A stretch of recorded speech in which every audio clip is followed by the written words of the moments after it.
Bahamians everywhere, residents, ladies and gentlemen, good evening. Thank you once again for the opportunity to update you on a number of critical matters in our ongoing and comprehensive response to the current period in the COVID-19 pandemic.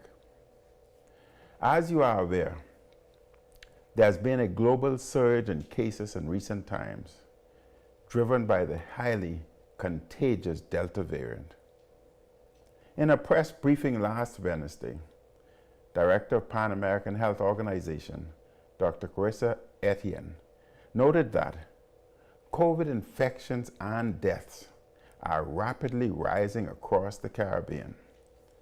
She also noted, over the last week, 1.4 million COVID-19 cases and nearly 20,000 deaths were reported in our region. These are difficult times for our region. These are difficult times throughout the world. Some countries have had to revert to all-out lockdowns. In the Bahamas, my administration sought from the very beginning of the pandemic to strike a balance between protecting and saving lives, and also protecting livelihoods and jobs.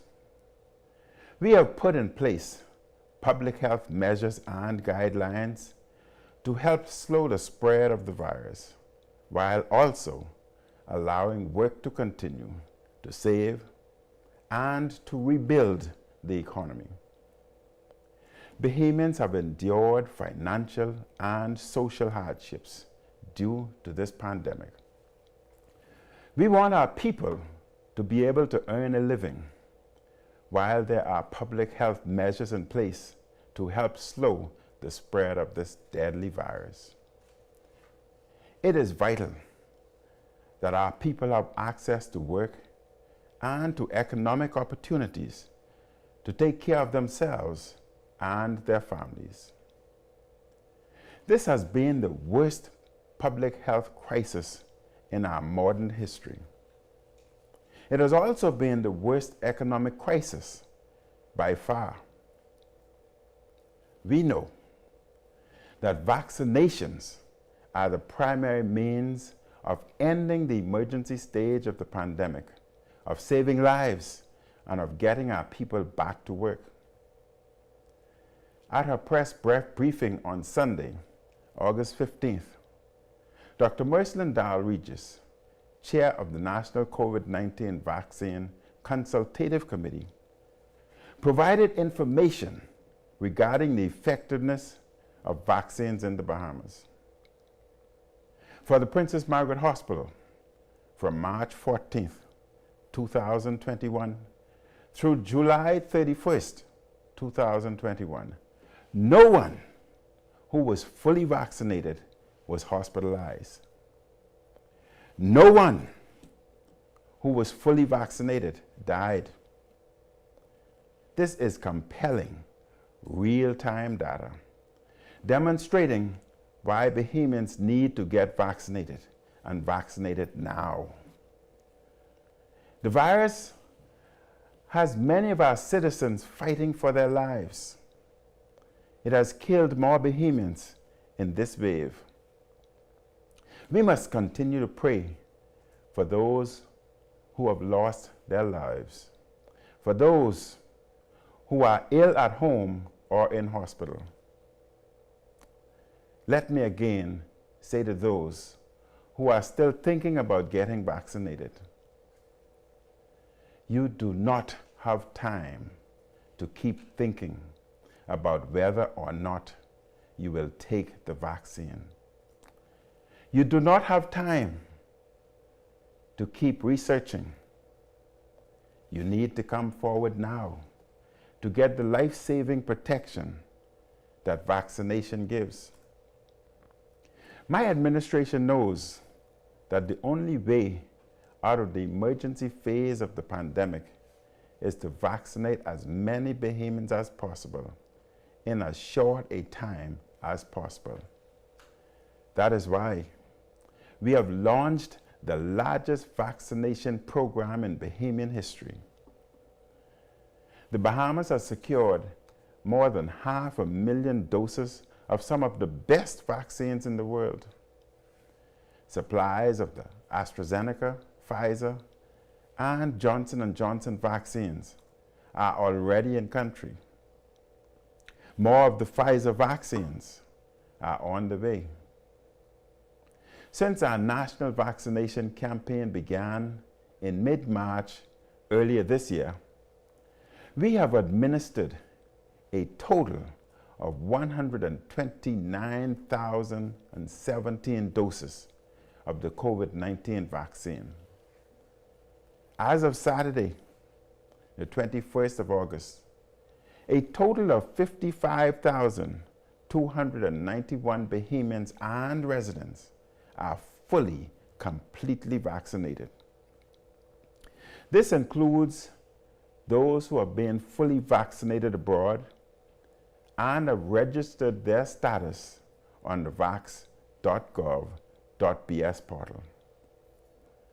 I am pleased to report that last week alone, from Monday, the 16th of August, to Saturday, 21st of August, 11,496 doses of the vaccine was administered.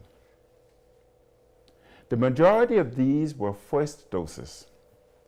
On New Providence, 70% of doses administered were first doses. And on Grand Bahama, 53% were first doses. These are significant and very good numbers. We are making progress, though we still have much work to do. I thank all Bahamians and residents who got vaccinated this week. Dr. Dalry just said last Sunday that the committee hopes to fully vaccinate 60,000 people over a 6-week period.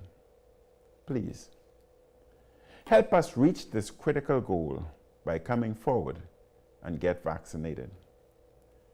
Fighting this virus has always been a partnership between the government and the people. I need you now to come forward to get vaccinated so that we can end this wave and return to a greater sense of normalcy. My fellow Bahamians, this past Thursday, August 19th, the Bahamas received 38,400 doses of the single-dose Johnson & Johnson vaccine. The Johnson & Johnson vaccine is a one-dose regime. This means that after one dose, you are considered fully vaccinated.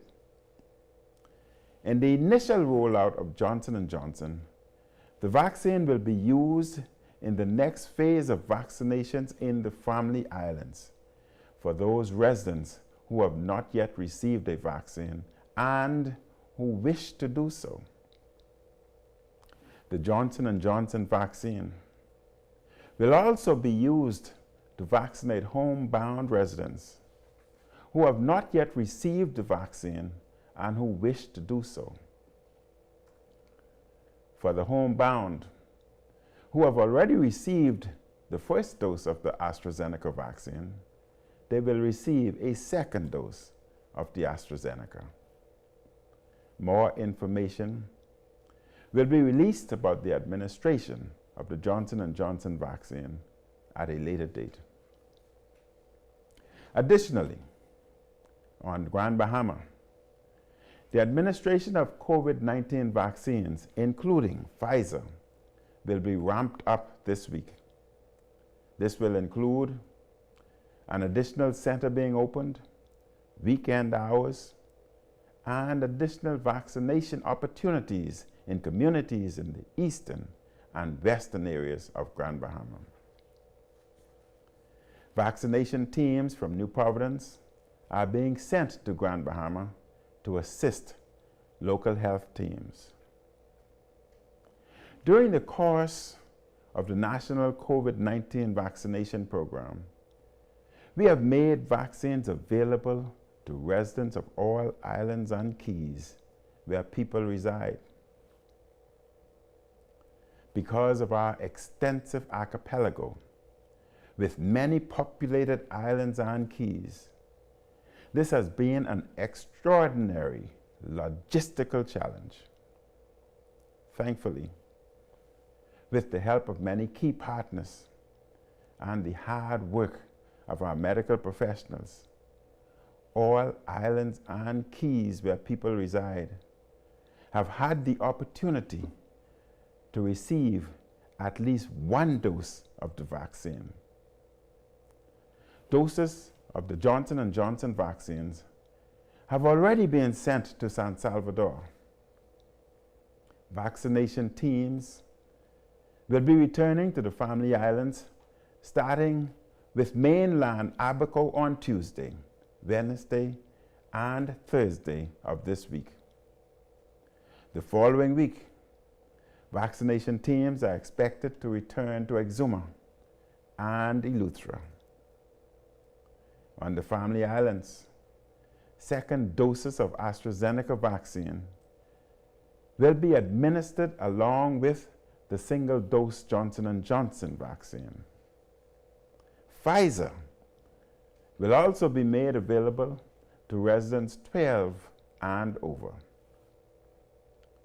The full schedule of vaccinations for the Family Islands will be released in the coming days. Residents should continue to monitor opm.gov.bs and the Ministry of Health and the Office of the Prime Minister's social media platforms. I also wish to inform you that the government will partner with private health care providers to maximize the administration of the COVID-19 vaccine in an effort to get as many people vaccinated as quickly as possible. Private health care providers who can demonstrate that they have the infrastructure and human resources and who can meet the criteria to safely administer the vaccine and collect the data appropriately will be able to administer government-procured vaccines. May I encourage private sector businesses to allow employees a designated period of time on a given day of mutual agreement to get vaccinated. I once again thank the National Consultative Vaccine Committee for their tireless efforts to help to save and to protect the lives of our people.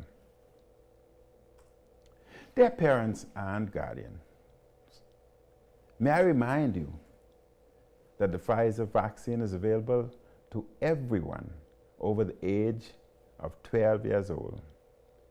The sooner a large number of appropriate age students and their families are vaccinated, the sooner we can return to safe, face-to-face learning, team sports, extracurricular programs, and youth programs. It is vital that we protect child, youth, and family health. We must get our children and youth back to school safely and as quickly as possible. During the pandemic, there has been an educational loss and gap for some children. We have to get them back to school, to give them the education that they deserve and that they need. We need to get our children back to school and back to other youth programs as part of their socialization, emotional and mental health, and their well-being. We know that such socialization with peers, adults, mentors, and coaches are vital for child and adolescent development. We must end the emergency stage of the pandemic for a better future and the good of our children and young people, including children and youth with learning challenges, difficulties, and disabilities. Our children and youth need more opportunities for group sports and activities. Moreover, by getting our children and grandchildren back to school, we can free up parents to get back to work as the economy improves and bounces back. The Minister of Education, the Honorable Jeffrey Lloyd, will speak to the nation tomorrow evening on the upcoming 2021-22 school year. Ladies and gentlemen, a critical element in the fight against COVID-19 is oxygen supply. Access to liquefied oxygen internationally began to be restricted again, which in turn reduced the storage in country. Working with the Governor of Florida, Ron DeSantis, and with the Director of Florida's Emergency Management Agency, I am pleased to advise that we have been able to secure necessary oxygen supply. I am advised that 3,000 gallons of oxygen were delivered at the end of last week in Grand Bahama and 2,500 gallons here on New Providence.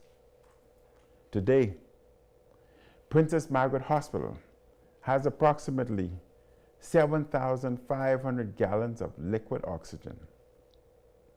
Bahamas Welding and Fire also presently has 2,500 gallons of liquid oxygen to supply the clinics and the South Beach Clinic. Additional supplies are already in the delivery pipeline to restore normal supplies. Next week, and each week thereafter, 12,000 gallons of liquid oxygen are expected to arrive in country, providing the supply needed. My fellow Bahamians, I continue to call for volunteers in our national vaccination program. Your help through volunteering is crucial in our campaign. The more people who volunteer, the more vaccines we can administer daily. There is another way that we need your help. Tonight, I am asking all leaders in our country to unite behind the message, let's get vaccinated. I am asking religious leaders, media commentators, union leaders, political parties and candidates, businesses, civic groups and NGOs to join us through your various platforms in strongly and continuously encouraging Bahamians to take the vaccines. If we all, as opinion leaders, speak with one clear, determined, and consistent voice, more people will be encouraged to take the vaccine. Please, use your voices and platforms to spread the message that vaccines prevent hospitalizations, they prevent deaths, and that by us taking the vaccines in large numbers, we can go back to more openness. Ladies and gentlemen, I wish to remind the country that effective Friday, September 3rd, 2021, that cruise lines operating passenger voyages will be permitted to enter a port in the Bahamas, including private destinations, only if all passengers 12 years of age and older are fully vaccinated. This requirement will remain in effect until the 1st of November 2021, unless earlier rescinded. The requirement will not apply to cruise ships attempting to call at a port in an emergency. The vessel will not be prevented from making port if a cruise operator has provided passage on board to unvaccinated guests who are ineligible for the COVID-19 vaccination due to medical contraindications. I wish to offer a number of reminders, particularly as our country is preparing for the upcoming general election. The COVID-19 curfews throughout the country will be strictly enforced. I wish to remind you that individuals traveling from New Providence, Grand Bahama, Eleuthera, Exuma, Abaco, and North and South Eleuthera, including Harbor Island, are required to present negative COVID-19 test results prior to travel. Fully vaccinated individuals may present a negative rapid antigen or PCR test results. Those who are unvaccinated must present a negative PCR test results. The public health measures governing the elections must also be adhered to. I note again that the emergency orders limit the number of people campaigning in groups to 5, all of whom must be fully vaccinated. I also note that Bahamians 65 years and older will be permitted to vote in the advance polls for their further protection in the upcoming general election. In terms of public health measures, this will also reduce the number of Bahamians voting on a single day. I want to ensure Bahamians that the voting process will be safe. I encourage all who are eligible to go out and vote. My fellow Bahamians and residents, please continue to abide by the health guidelines. Please be safe. May God bless you and your families. May God continue to guide and protect us. Thank you and good evening.